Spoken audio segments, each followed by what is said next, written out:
pensées. Une fatigue née d'un monde trop intense, où chaque détail devenait un poids.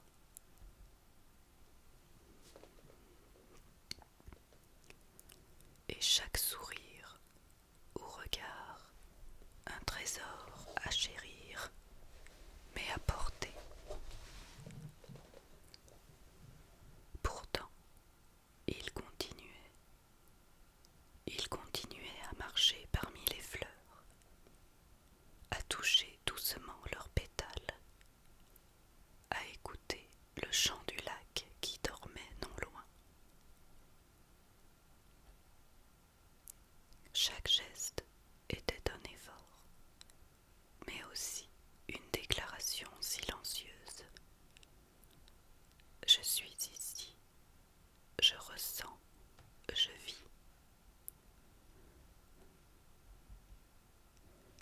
Il rêvait parfois de disparaître dans le silence, de s'allonger sous un vieux cognacier et de laisser le monde tourner sans lui. Mais même dans ces moments, il sentait la beauté et la magie autour de lui. Les rayons de soleil qui dansaient sur les feuilles, la caresse fraîche de l'herbe, le parfum délicat des roses anciennes.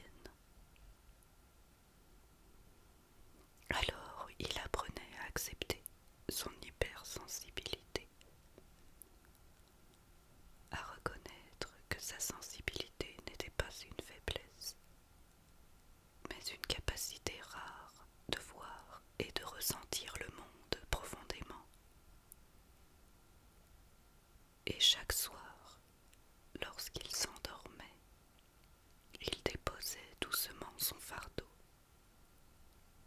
laissait son corps respirer, laissait son esprit flotter comme une barque sur un lac calme.